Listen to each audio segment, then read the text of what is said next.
Dijimos entonces que ya vimos la estructura primaria y la estructura secundaria. Primaria, solo la secuencia de los aminoácidos que van a formar esa cadena, ¿ok? ¿Pueden haber varias cadenas en una proteína? Sí. Entonces ahorita vamos a ir viendo esa parte, ¿ok? Entonces, la cadena como tal, la primaria. Secundaria, dijimos que ya empieza a haber un plegamiento porque van a haber fuerzas de puentes de disulfuro, pueden haber puentes de hidrógeno, entonces lo que va a empezar a hacer es a plegarse entre ella misma en la hélice alfa, entre la beta también se hace entre ella misma, pero ya no queda en espiral, sino que se empieza a formar de manera paralela, ¿ok? ¿Qué va a suceder ahora ya en una terciaria? Dijimos que lo que va a hacer aquí es que ya vamos a buscar que tenga una funcionalidad esa proteína, y aquí es donde empieza a tener función como tal en el organismo. De acuerdo a la forma que vaya a tener esta proteína, las puedo clasificar en globulares o fibrosas, que lo vamos a ver ahorita más adelante. Pero ¿quién me va a empezar a dar esa estructura terciaria? Vamos a tener diferentes fuerzas. La primera, pues ya la vimos, que son los puentes de disulfuro. ¿Entre quiénes se van a dar? Entre cisteína y cisteína. Y entonces se va a formar el puente de disulfuro, que es esa atracción azufre-azufre, ¿ok? Y eso nos empieza a hacer que se vaya compactando la proteína, ¿ok? De ahí tenemos atracciones electrostáticas ion-ion o ion-dipolo. ¿Alguien se acuerda de eso de la química? Pero o sea para que me lo quieran. No.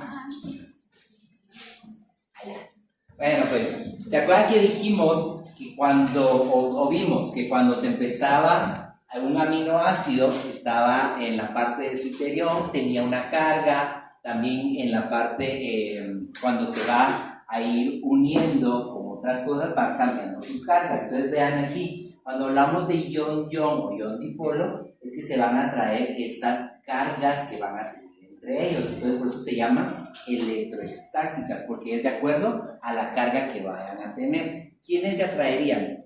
¿Los positivos con los positivos? Positivo y negativo, porque los opuestos se atraen. Entonces, ¿qué quiere decir? Que como este de aquí, este aminoácido, va a tener un positivo aquí en el grupo amino y esta aspargina quedó con un negativo, se van a ir atrayendo entre ellos, ¿ok? Aquí es un ejemplo, puede ser cualquier tipo de aminoácido que vaya teniendo eso, ¿ok? ¿Vamos bien? Sí. Entonces, estas fuerzas lo que van haciendo es plegando la proteína como tal, ¿ok? Esa cadena aquí está así toda larga, que se empezó a, por ejemplo, a formar en hélice alfa, ahora se va a ir plegando entre esa misma hélice alfa, ¿ok? ¿Qué otro vamos a tener aparte de eso? Vamos a tener puentes de hidrógeno, que esto lo vimos en agua, ya ustedes lo saben. El puente de hidrógeno no es un enlace peptídico, pero también forma fuerza. ¿Se acuerdan que habían aminoácidos que tenían OHs en su composición o en su parte de cadena lateral? Entonces, ¿qué es lo que va a hacer? Que le va a permitir tener esas interacciones para formar puentes de hidrógeno entre aminoácido y aminoácido. ¿Okay? Vean aquí, un hidrógeno, un oxígeno, que si se dan cuenta, este oxígeno es el grupo carboxilo que tenía ese aminoácido. Entonces, eso lo que hacen es atraerse entre ellos. Ojo aquí, entonces, ninguno de los que hemos hablado es un enlace, ¿sí? Por eso es que es fácil el romperlo o desnaturalizar una proteína, porque esto no es un enlace. Entonces, fácil, agrego algo y rompo esa atracción que se está dando. Lo único que estoy haciendo entonces es solo haciendo que se acerquen esas cadenas que se estaban formando y queden juntas, ¿ok? Y lo último son las interacciones hidrofóbicas. ¿Alguien se acuerda de esas? No. Las interacciones hidrofóbicas son que no van a permitir o que no hay agua entre ellos. Vean, por ejemplo, esta valina con esta leucina. ¿Qué es lo que tienen ellos aquí? ¿Cómo se llaman estos grupos? Tienen entre ellos grupos hidroxilo. Son hidrofóbicos, no permiten el agua. Entonces, eso se le llama atracción hidrofóbica. cuando se va a unir grupos apolares entre ellos mismos y se van a atraer. Si se dan cuenta, tampoco hay un enlace como tal, solo hay atracción. Todas estas fuerzas las va a determinar esa secuencia, ¿sí? Si le agregas cisteína, van a tener cisteína, entonces va a haber puentes de sulfuro. Ellos son los que me van a ayudar a que se vaya plegando. Van a tener grupos OH, van a empezar a hacer puentes de hidrógeno. Van a tener grupos metil, van a empezar a hacer interacciones hidrofóbicas. Eso es lo que me va haciendo que esta proteína empiece a hacer el plegamiento de ella, entre ella misma, ¿sí? A ver, pues, estructura cuaternaria. ¿Qué se va a hacer aquí? Se forman como uniones, pero los enlaces o las uniones que se van a hacer son muy débiles, ¿ok? Y aquí en la cuaternaria lo que se va a pasar es que se van a ir uniendo varias estructuras terciarias, digamos, entre ellas, ¿sí? Ya se plegaron totalmente en la terciaria, entonces va a venir una que se plegó de este lado y se va a unir a otra que está plegada aquí, pero es muy fácil que se rompa, ¿sí? Esas uniones que se van a ir dando entre ellos. ¿Qué va a pasar? La cadena polipéptidas, cuando ya se unen varias cadenas polipéptidas que están plegadas en la estructura primaria, yo ya lo llamo protómero. Ya se unieron varias cadenas plegadas, lo llamo protómero. Por eso les digo que las proteínas no es un tema complicado, pero tiene mucho definición, muchas cosas. Aquí necesito que lo que ustedes sí saben, la memoria. Sí, aquí es pura memoria. ¿Okay? Bueno, si son dos protómeros, entonces lo llamo dímero. ¿Qué quiere decir entonces un dímero? ¿Cómo lo definirían ustedes? ¿Quién me está hablando ahí? Solo oí la voz de mi hermano. Dos cadenas polipeptídicas. ¿Cadenas? Dos estructuras de parte de la cadena que se fueron plegando a una estructura terciaria y se va a unir con esa estructura terciaria, digamos, con otra estructura terciaria, ¿sí? Entonces ya estamos formando un protómero, pero como son solo dos, digamos que aquí solo estuviera azul y celeste, ¿sí? Entonces esto sería un dímero, pero aquí vamos a ver que hay cuatro, ahorita vamos a dividir esa parte, ¿ok? Un ejemplo de eso es la hexoquinasa, que es una enzima. Las enzimas también las mirábamos en la 2. Y ahí cuando son cuatro protómeros, se llama tetramero. Solo le vamos agregando el prefijo que quiere decir 4, ¿ok? Ejemplo de esta, y esta sí la vamos a ver porque es importante, o ya la empezamos a ver, que es la hemoglobina, ¿sí? Me voy a quedar con estos dos porque son como los principales a nivel biológico, ¿ok? Entonces no me voy a meter a toda la clasificación que pueda, ¿ok?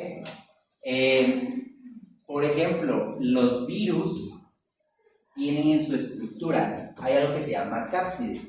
¿En bio lo vieron eso de la cápside? Sí. ¿Qué es la cápside? Es lo que cubre el virus. Que es como una membrana que está cubriendo a todo este virus. ¿Qué hace esa membrana o de qué está formada? De puras proteínas.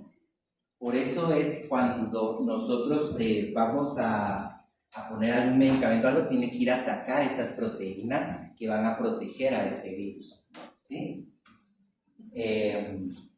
Pero esa cápsula está formada por 60 unidades proteicas, ¿ok? ¿Vamos bien?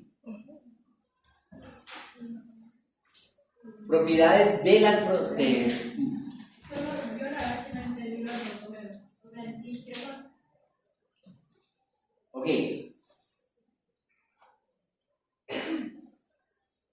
Tengo la estructura terciaria. Mi primaria, mi secuencia de aminoácidos así en cadena lineal. Esa secuencia de aminoácidos lineales que yo tengo se va a empezar a ir como plegando entre ella misma, formándose o hélices alfa o láminas beta. ¿Puede formar las dos? Sí, puede formar las dos. Entonces, entre ellas mismas van a empezar a tener interacciones. Puentes de disulfuro, puentes de hidrógeno, etc. Entre ella misma. ¿Sí?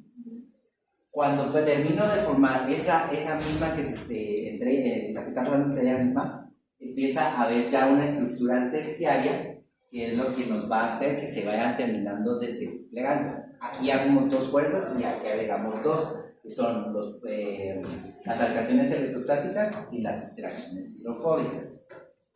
En esta termina de plegarse la proteína completamente. ¿Qué es lo que va a suceder? En la secundaria solo se formó así la hélice, pero esa hélice lo que va a empezar es como a doblarse entre ella misma, o a girar, a formar esta estructura que tienes aquí, ¿sí? En la misma, solo estoy hablando de una cadena, ¿sí? Muy bien. Va. Cuando yo entro a una cuaternaria, lo que va a pasar es que esta cadena, que ya se dobló toda, o se plegó toda entre ella misma, formando una estructura terciaria, se va a unir con otra cadena que forma otra estructura terciaria y se van a ir uniendo entre ellas mismas para ir formando esto que vimos acá. Por ejemplo, esto sería una cadena que se fue uniendo entre ellas. Esto sería otra, esta sería otra y esta sería otra. Cuando yo ya voy viendo esas cadenas, lo llamo protómeros. Y entonces ya vamos a ver que estaba acá. ¿Sí?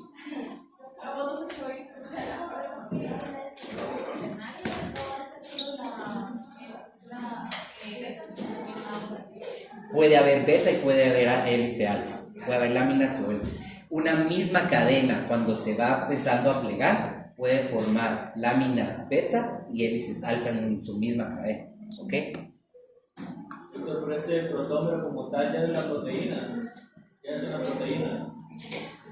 El protómero sí es una proteína, pero se unieron como varias, digamos, entre ellas. ¿Sí? Por eso aquí decimos las 60 unidades proteicas, se van uniendo 60 proteínas. ¿Ok? ¿Sí? Ahora sí, ¿todo?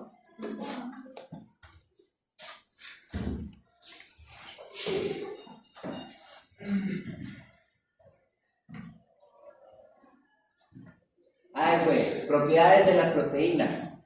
Vamos a tener que la proteína puede ser soluble o no soluble. Esto es fácil.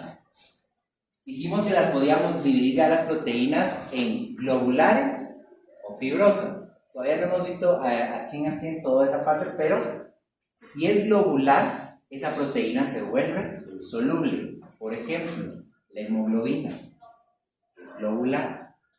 ¿Por qué necesito que sea soluble? Porque tiene que ir en sangre, ¿sí? Pero las que son fibrosas, vean la diferencia entre globular, forman un círculo, un globo, y la fibrosa es una línea. Las fibrosas son insolubles en agua. ¿Ok? Entonces, dependiendo cuál sea su forma, vamos a determinar la solubilidad de la proteína. Entonces, vean igual acá. No necesariamente tiene que ser de esta forma para ser un protómero. Vean que tiene un amarillo, un rosado y un rojo. ¿Eso es un protómero? Sí. Porque se están uniendo varias entre ellas, ¿ok? ¿Qué me permite esa interacción entre ellas? También que se acuerdan que dijimos que la cadena lateral siempre que empiece a pegarse, ¿qué hace? Crear esas cadenas laterales hacia afuera. Entonces esa es la que me permite que entre ellas se puedan también ir uniendo unas con otras, formando también otros tipos de enlaces, como decimos, débiles, también puentes, sulfuro y todo eso. ¿Sí? La proteína también tiene la propiedad de especificidad, pero la especificidad va a depender o va a dividirse de acuerdo a su función. Cada proteína va a tener una función determinada, pero esta va a estar por su estructura primaria o secundaria, ¿sí? La función que va a tener.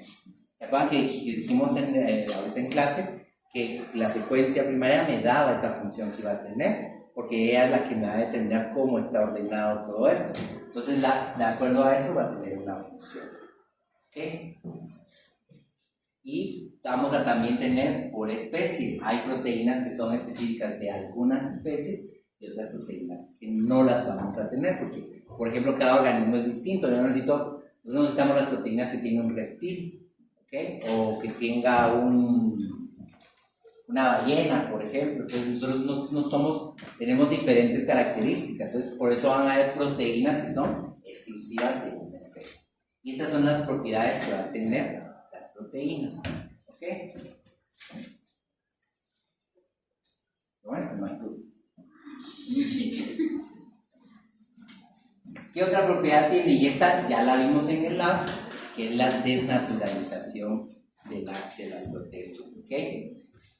¿Qué pasa acá? Cuando hablemos de desnaturalización, lo vimos en el lab, ¿qué está pasando? Se está perdiendo estructura terciaria y cuaternaria. ¿Por qué la primaria no la puedo perder? Porque es la base. Algo más. Es lineal, sí, pero y es base, pero ¿qué? ¿Qué tiene de diferente de una terciaria cuaternaria? No hay enlaces. Vamos, por ahí va. No hay puentes. Bueno, enlaces sí. ¿Y vas? No hay una estructura. Porque tiene el enlace peptídico. Entonces, ese enlace no es fácil de romper. ¿Sí? Entonces, por eso es que cuando yo desnaturalizo una proteína, la que pierdo es la terciaria cuaternaria. ¿Qué tipos de atracciones o enlaces forman estos? Puentes de hidrógeno, disulfuro, hidrofóbicas, dipolo, que solo se acuerdan que les dije que no hay un enlace como tal, sino que solo están atrayendo, están quedando cerca una de la otra. Entonces yo le agrego cualquier cosa y es fácil romper esa atracción. En cambio, un enlace que se formó como tal, no lo voy a romper solo con agregarle calor. ¿Estamos? ¿Qué va a pasar? Que si yo desnaturalizo una proteína, dijimos que la forma funcional de ella tenía que ser o terciaria o cuaternaria. Si yo la desnaturalicé y le estoy quitando esta estructura, deja de funcionar esa proteína. ¿Sí? Van a traer cambios en propiedades hidrodinámicas de la proteína. La proteína no deja entrar líquido como lo hace un carbohidrato. ¿Se acuerdan que el carbohidrato atrae demasiado el líquido? En cambio, una proteína no. Una proteína trata de sacar todo lo más que pueda el líquido que está, para que no se quede dentro de ella. Entonces, va a empezar a intervenir en eso. ¿Y qué va a suceder? ¿Se acuerdan? Creo que hasta Carita lo dice en el video del laboratorio, cuando dice que está como turbio, como parte de eso. Entonces, la parte de la desnaturalización que está sucediendo es esto que va a pasar acá. Va a empezar a aumentar la viscosidad de la solución en la que se encuentra esa proteína. ¿Ok? Disminuye coeficiente de difusión. ¿Qué quiere decir? Que ya no se va a mezclar tan bien como lo hacía en la solución en la que estaba. Carita Cabal les enseña en el video un tubo donde dice hay como turbio, Carita, no me acuerdo cómo dijiste, pero que se miraba como turbio y había como pedacitos. ¿Qué es lo que está sucediendo? Que ya la proteína, como la desnaturalicé, ya no se está bien, ya no se puede mezclar bien con el agua, ¿ok? ¿Y qué es lo que va a suceder? Que los residuos hidrofóbicos en el interior empiezan a salir a la superficie. ¿Se acuerdan de cuando hablamos ahorita de las interacciones hidrofóbicas? Eran grupos metilo, ¿sí? ¿Qué va a pasar con esos grupos metilo? Estaban hacia adentro. Lo que va a suceder ahora es que van a estar hacia afuera. Entonces ya no atrae el agua a esta parte de acá, pero sí a la parte del centro. Entonces por eso decimos que rompe esas interacciones hidrofóbicas en el interior de la proteína, ¿sí?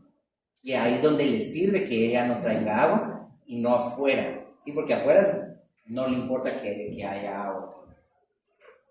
Y por lo mismo, pues disminuye la solubilidad. Y lo que les decía, que Carlita les enseñaba en el video, que los pedazos de proteína estaban en la solución.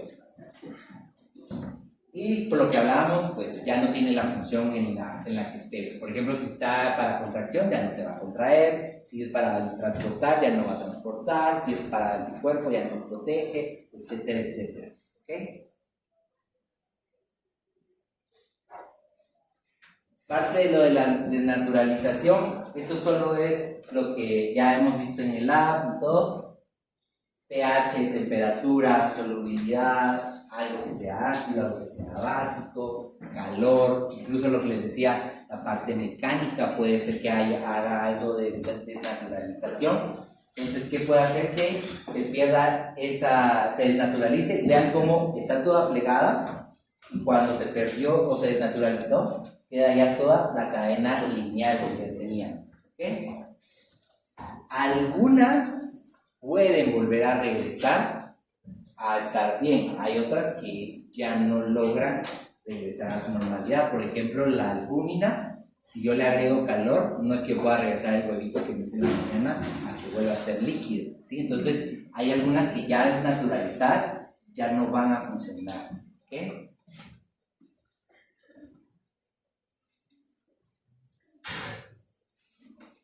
Entonces, vean, igual aquí es lo mismo.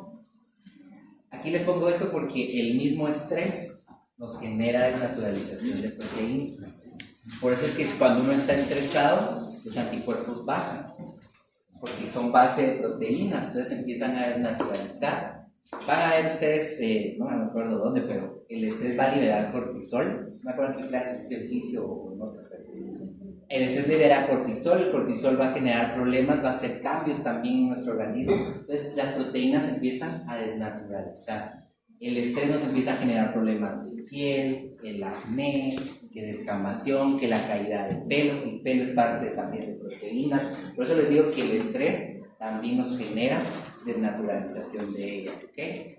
Bien, vean ustedes, ahorita están ustedes en lo último. El estrés de los trabajos grupales, la pelea con el amigo, no sé qué, no sé cuánto, y yo te dije que la discusión no sé qué, que la introducción no sé cuánto, y ustedes empiezan a estresar más. ¿Qué empieza a pasar? Empiezan a tener que la caída de pelo, están más cansados, se empiezan a enfermar, etc.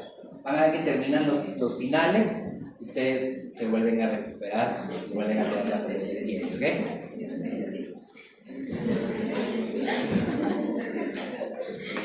Ahora, pues, miremos un poquito más a la parte bioquímica que nos va a generar esa desnaturalización de proteínas. Ya lo hemos visto, cambios en el pH, que va a hacer que eso se rompan los puentes de hidrógeno. Siempre que hayan cambios de pH, nos hace que se rompan puentes de hidrógeno y que haya repulsión de las cargas. ¿Cuáles son las interacciones que se van a descubrir aquí de las 4 que vimos? Ya dije una ahí, puentes de hidrógeno. ¿Qué otra se puede ver si hay cambios de carga? No vi Luisito. No. El ion-ion y el dipolo, ¿sí?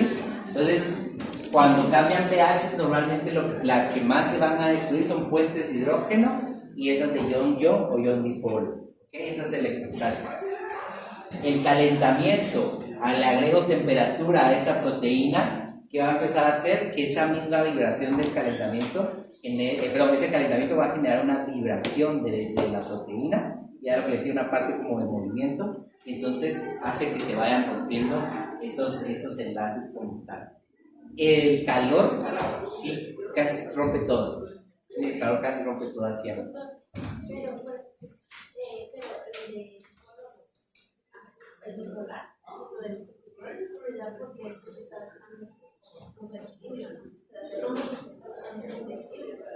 No, ojo aquí. El suiterión es una forma en que la proteína o el aminoácido puede actuar en diferentes pHs para hacerlo, pero lo que va a suceder en esta desnaturalización, no voy a quitar el cambio de pH. Entonces, por ejemplo, esta proteína está acostumbrada a estar en un pH ácido, se empezó a alcalinizar, ella empezó a tratar de actuar como un amortiguador, sí, pero ¿qué va a pasar? Como no le quito la etiología que me está causando ese cambio de pH, continúa alcalinizando, entonces la proteína dice, ya no puedo seguir aquí. Entonces, ¿qué empieza a hacer? A romperse esos enlaces y se desnaturaliza. Entonces, como que va a llegar. Lo que debería suceder es que sí va a haber un cambio en el pH, algo debería llegar a regular ese pH, entre ellas la proteína, volver a bajar y ella vuelve a buscar su estado superior. ¿Sí? Da igual temperaturas elevadas, tratamientos que hacen con bases como las desaminaciones o destrucción de los puentes de disulfuro. Estos son los cambios de temperatura muy fuertes. Por ejemplo, las fiebres también pueden desnaturalizar las proteínas, y van a empezar entonces a haber esos problemas. Y los agentes catotrópicos o detergentes, que lo que van a hacer es que van a aumentar la solubilidad de los grupos hidrofóbicos, que es parte de lo que estábamos hablando de las interacciones hidrofóbicas. De esto vamos a hablar un poquito más ahorita, ¿ok? De los catotrópicos o detergentes. ¿Puedo cambiar esto? Pues. Los agentes catotrópicos lo que van a hacer es que nos van a permitir o van a hacer que interactúe más la proteína con el agua como tal, y lo que van a hacer es que van a empezar a hacer que las interacciones hidrofóbicas se vayan rompiendo. Esos grupos metilo que estaban unidos se empiezan a separar, y lo que les decía, empiezan a estar expuestos hacia afuera y no hacia adentro de la proteína. ¿Ok? Entonces vean en esta parte de aquí, por ejemplo, en la parte incluso del ADN puede llegar a suceder esa parte. La urea es un agente natural que es un catotrópico, por eso es que lo que les decía con las proteínas no las utiliza mucho como energía, porque para utilizarlas como energía tienen que desarmarlas, y al desarmarlas genera urea, y esa urea me va a generar más problemas porque me va a desarmar o me puede destruir otras proteínas que están. Entonces, por eso no es algo que busque el cuerpo utilizar. Entonces, la urea, que es un agente catotrópico, aquí está todo pegado, y lo que va a empezar entonces es a desnaturalizarla para desarmarla totalmente. Podría volver si yo quito la cantidad de urea, el riñón empieza tal vez a eliminarlo, todo eso, ¿podrían algunas regresar a su estado normal? Sí, podrían regresar a su estado normal. ¿Ok? Los detergentes también son parte de esto. Por ejemplo, creo que hablo más de eso adelante, no lo retomo. Entonces también dijimos otra cosa, la temperatura, el calor, y lo que les decía de la ovoalbúmina, que es la principal proteína de la albúmina. ¿Qué es lo que va a suceder? Lo que les decía, ustedes cada vez que hacen un huevo desnaturalizan esa proteína. ¿Ok? Entonces ya pueden decir que van a desnaturalizar la proteína para cocinar esto. ¿Ok? La ovoalbúmina es globular.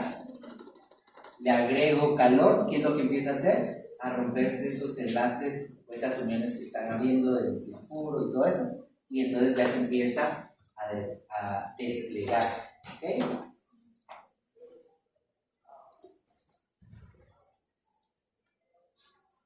Y lo que les decía, normalmente cuando son globulares son solubles. Creo que también se ve en el video cuando el carrito echa la albúmina, se ve como que sí se mezcla ahí. Cuando ya yo le pongo el calor, que se acuerdan que lo ponemos en baño María, ¿qué es lo que sucedió? Que dejó de ser soluble porque se empezó a desplegar, se volvió de cierto modo fibroso. Entonces por eso deja de ser soluble la proteína. ¿Ok? Y esto es lo que les decía, que también nos estaba Carlita en el video, coman como esos pedazos que miramos de proteína en la solución, incluso se ve como blanco. ¿Se acuerdan que hay una donde se ve como lechoso? ¿Sí? Clasificación de las proteínas por su forma. Dijimos que se dividían en globulares y fibrosas. Empecemos con las fibrosas. Características de las fibrosas de manera general, ya hablamos de algunas de ellas. Son insolubles en agua. Son físicamente más resistentes, porque al estar de esta manera es como irse pegando entre ellas, siéndose todas estiradas, es como que fueran más fuertes para no romperse. ¿Sí? Se me ocurre algo para explicarles esa parte. voy a tratar de hacer algo. A ver, entonces, por ejemplo, la actina, miosina son fibrosas, ¿sí? O la miosina es fibrosa. Las musculares para la contracción, ¿qué es lo que hace? Al ser largas o fibrosas, me permite que estas logren como moverse sin romperse. Por ejemplo, ustedes están haciendo ejercicio, ustedes están estirando y se está contrayendo el músculo varias veces. Entonces, ¿qué es lo que hace? Que al ser larga, le permite que no se vaya a romper al estirarse o al contraerse y todo. Entonces, eso es lo que nos va a permitir que sean fibrosas. En cambio, las glandulares vamos a ver que se rompen muy fácilmente. ¿Okay? Déjenme pensar y mañana les traigo un ejemplo más coloquial. Las fibrosas nos ayudan a formar estructura, ¿sí? Y con lo que les decía, apoyo mecánico para las células y para todo el organismo. Entonces, cada cosa que va a tener, por ejemplo, tejido conectivo, todo eso tienden a ser fibrosas, porque necesito que se dé una forma. Dense cuenta, la albúmina no tiene una forma. Lo he hecho en el sartén, la albúmina se riega, agarra la forma del sartén, no hay una forma como tal. ¿Okay?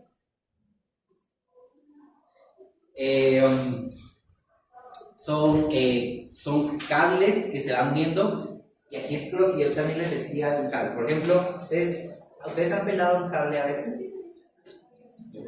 Sí. Pues recuerdo que no todo se prende. Pero han visto que cuando ustedes le quitan como el colorcito del cable, vienen como varios cables, incluso como trenzados entre sí.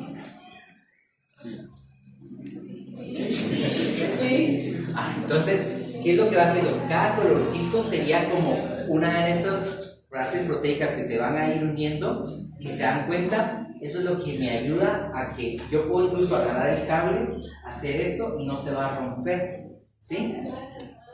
Entonces, eso es lo que va a hacer cuando decimos que son resistentes a la parte mecánica, dan esa estructura y forman cadenas o cables, como tal, porque se van a ir formando de esta manera como está acá. ¿Me explico? ¿Sí? Ejemplo de estas. Alfa-queratina, el cabello y las uñas están formadas de esto, ¿sí? Alfa-queratina. El colágeno, el famoso colágeno y todo, como es componente principal de tendones, de la piel, de los huesos. ¿Qué va sucediendo? Aparte, cuando uno va envejeciendo, el envejecimiento nos va mostrando arrugas, caída de pelo, etcétera, etcétera. ¿Qué es lo que está pasando? Estamos perdiendo colágeno, estamos perdiendo proteínas, todo eso. Entonces, por eso es que muchas de las cosas de belleza, de piel, todo eso, siempre le agregan este colágeno para que uno no lo pierda. ¿Okay? Incluso vean lo de los dientes, por eso cuando uno va creciendo, pues ya los viejitos pierden totalmente sus dientes porque pierden ese colágeno. ¿Okay? Hablemos del colágeno. Vean lo que les decía, aquí están como los caballos, lo que les decía se formó la cadena, la primaria, se va formando la secundaria, y aquí ya se van empezando a unir esa cadena secundaria. Vean como esos cablecitos. Estos cablecitos son los que se van a ir enredando entre ellos para ya formar la cuaternaria, ¿sí? Tienen forma el colágeno, ahorita ya estamos hablando del colágeno como tal, tiene forma helicoidal y le da propiedad de elasticidad. Por eso es que también nos arrugamos, porque vamos perdiendo esa elasticidad. Vean la piel de un bebé, es lisa, en cambio ya nosotros.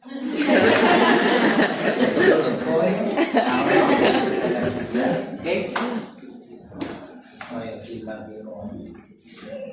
Bueno, el colágeno, ¿qué aminoácidos tiene principales?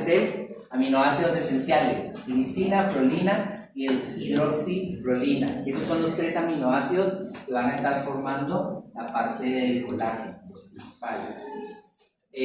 Son cadenas alfa que unen de 3 en 3 estos aminoácidos. Estos 3 aminoácidos están uniendo de 3 en 3. ¿Ok? ¿Qué van a hacer o cuáles son las funciones? Y esto lo van a ver ustedes en histología. Sintetizan fibroblastos, miofibroblastos, osteoblastos y condrocitos. Al final son nombres distintos, son células iguales que están llenas de, o que van a producir bastante colágeno, pero el nombre cambia por el lugar en el que se encuentren. ¿Ok? Por ejemplo, un miofibroblasto lo que va a formar es tejido colágeno en el tejido muscular. ¿Sí? Los osteoblastos van a formar tejido conectivo, pero en el hueso. ¿Okay? Entonces, solo cambia el nombre por el lugar en el que se encuentra. Proteínas estructurales de sostén de tejidos y para que tenga resistencia mecánica. Por ejemplo, ustedes pueden estirar su piel debido al colágeno, ¿sí?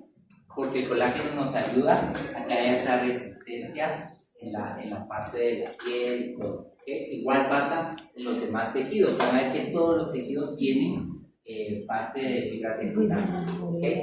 Por ejemplo, yo necesito que el estómago se va a llenar, entonces se va a expandir. Hay colágeno ahí que me permite que se expanda y vuelva a regresar a la normalidad. Y al expandirse, no se rompa. Los pulmones, al inflarse, también tienen colágeno para que puedan expandirse, no se rompan y regresen otra vez a su normalidad. ¿Okay? Aquí es lo mismo que es esto que estuvimos hablando acá: componente de huesos, piel, cartílago, dientes, etc. Por su forma, dijimos entonces fibrosas y globulares. Las globulares, características: son compactas, no son tan largas. Van a ver que incluso cuando ustedes vean al microscopio nunca van a poder ver de dónde termina una fibra de colágeno y dónde empieza. Son largas. En cambio, las globulares sí podríamos determinar exacto dónde están. ¿Sí? Son esféricas y se van plegando, son muy apretadas entre sí. Por lo mismo, son solubles en agua. Se localizan sobre todo en la parte del citosol de las células y de la parte de los organelos. El interior de ellas es hidrofóbico, parte de lo que ya vimos en lo de la naturalización, y en la superficie es hidrofílico, por eso es que es soluble en agua. Por eso dijimos, la hemoglobina necesito que sea soluble. Entonces, todo lo hidrofóbico lo dejo adentro, todo lo hidrofílico afuera. Entonces, digamos que todo esto que está aquí va a ser hidrofílico, lo que está adentro va a ser hidrofóbico. ¿Sí? Aquí se incluyen enzimas y sustancias algunas especiales que no lo vamos a ver esa parte. ¿Okay? Todas las proteínas, a excepción de las contráctiles estructurales, son globulares. Chivo. Si la función de la proteína es contracción, no es globular. Si la función de la proteína que yo les ponga es estructural, no es globular. O sea, solo con ustedes saber qué función tiene, ya saben si es fibrosa o si es globular. Entonces, cuando yo les ponga el listado, ustedes dicen, el colágeno, es para estructura, tiene que ser fibrosa, no puede ser globular. ¿Sí?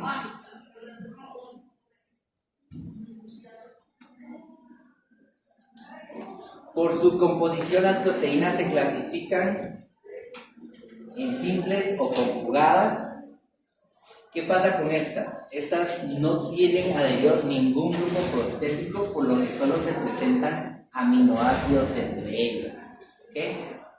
A estas les llamamos holoproteínas. Y las conjugadas, que sí van a tener adheridas estructuras o grupos prostéticos, que son componentes no orgánicos, peptídicos orgánicos o inorgánicos, y son las heteroproteínas. Y aquí les pongo algunas de estas, por ejemplo, glucoproteínas, metaloproteínas, hemoproteínas, radoproteínas. ¿Qué es la diferencia? Porque no sé si lo entendieron. simples o no conjugadas, lo que van a hacer es que solo van a tener entre ellas proteínas, ¿sí? De diferentes tipos, de un mismo tipo, pero solo proteínas en su composición. En cambio, las conjugadas, yo ya le voy a agregar algo más a esa proteína. Por ejemplo, glucoproteínas, yo ya le estoy agregando un carbohidrato a esa proteína. Lipoproteínas, que ya las vimos, por ejemplo, ya no solo le estoy agregando una proteína como tal, una ApoB1,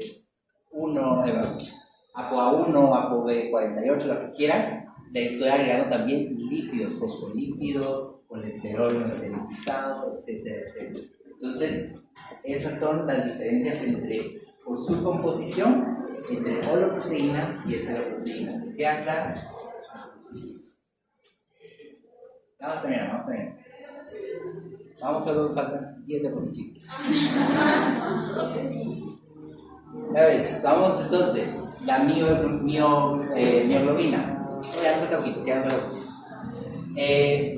Es una proteína estructura terciaria y que contiene grupos M entre su composición, ¿sí? ¿Qué hace el grupo M? El grupo M está en el centro del átomo, está formado por un ion de hierro y esto se une a una molécula de oxígeno, ¿okay? Tiene una única cadena formada por 153 aminoácidos, la mioglobina.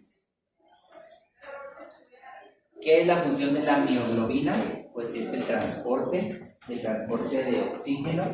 ¿Qué hace eso? ¿Para qué sirve? Para activar parte de las cabezas de actina y miosina y que se dé esa contracción muscular. ¿Okay? Yo no me meto a eso tanto porque si no nos tardamos mucho, pero ustedes dicen que lo ven en otros cursos de la contracción muscular. Si no hay oxígeno, no se forma ATP. Si no se forma ATP, no se quita, no se da ni se quita la contracción. ¿Okay?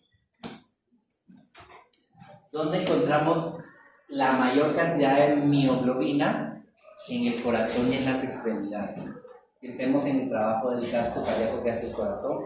Está todo el día, incluso dormido, sigue trabajando. ¿Okay?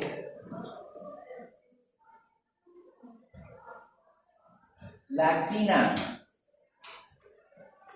forma los microfilamentos del citoesqueleto celular. ¿Sabemos qué es el citoesqueleto celular? ¿Sí?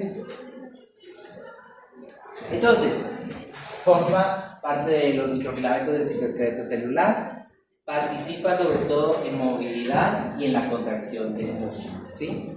Entonces, la actina y miosina actúan o trabajan en conjunto para hacer contracción, ¿okay? Fija la proteína de la membrana, contiene dos variantes, una alfa y una beta actina. La que está en el músculo que funciona para la contracción se llama alfa o es la alfa, ¿okay? Vean esto que está aquí, esto que va acá es parte de la actina miosina. Vean que son redonditas estas que están acá. ¿Ven esos puntos como azules? Ahí es donde se conectan esas cabecitas y al conectarse se hace la contracción. Para que se quite la contracción se tienen que desconectar, ¿okay? Y forma el 10% de las proteínas citosólicas. ¿Qué quiere decir eso? ¿Dónde están citosólicas? ¿Okay?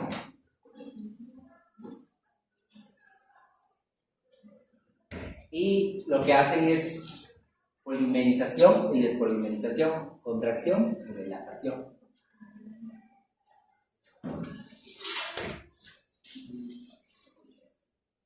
Ya es la última, esta es la última. Y las inmunoglobinas. Esto solo es el inicio. Ustedes en el 1 ven todo esto a profundidad, ¿ok? Son producidas por el sistema inmune en respuesta a algún antígeno. ¿Qué es un antígeno? ¿Saben?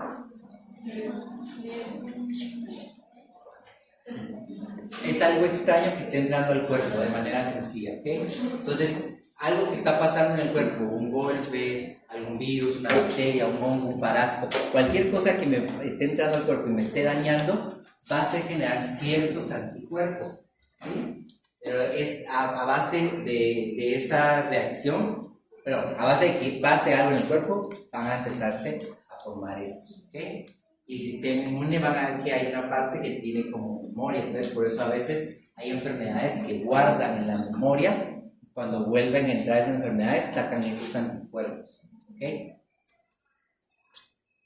Fundamentales para la defensa del cuerpo contra infecciones o contra enfermedades. Son glucoproteínas de forma Y. Vean cómo están acá. Varían un poquito, porque después cuando lleguen uno va a decir, te digo que vienen y no. Entonces, varían un poquito, pero digamos que en general están como en forma de Y. Y cada extremo reconoce algún antígeno, reconoce algún agente, ¿ok? Son cadenas pesadas, tiene cadenas pesadas y cadenas ligeras. Entonces vean que por eso hay como colores distintos. Entonces vean cómo la verde va a ser la cadena pesada y la cadena ligera son las partes amarillas que están esas formando, ¿ok? Y existen 5 clases de inmunoglobulinas. Están formadas, aquí están la D, la E, la G, que son monómeros. Entonces por eso decía que van a después a decir ustedes que no todas eran en forma de Y, pero mantienen como esa formita, ¿no? Estas que son solo así simples son un monómero. Estas son dímeros. Y la M, que es la que sí tiene varios unidos entre sí, es un pentámero, ¿sí? Y esas son las 5 inmunoglobulinas o anticuerpos del cuerpo. Cada una tiene una función distinta, actúa para diferentes formas, algunas tienen memoria, otras actúan solo al inicio. Por ejemplo, la inmunoglobulina A la tenemos en la piel o en todas las mucosas. Entonces, por eso cuando algo entra al cuerpo, normalmente que comemos cosas afuera o algo así, la primera parte de la protección es la saliva. La saliva tiene inmunoglobulinas que ayudan a eliminar ciertos agentes. Hay algunos que son muy resistentes, ¿verdad? Pero parte de... ¿Estamos? ¿Listo? Ah, no tienen dudas.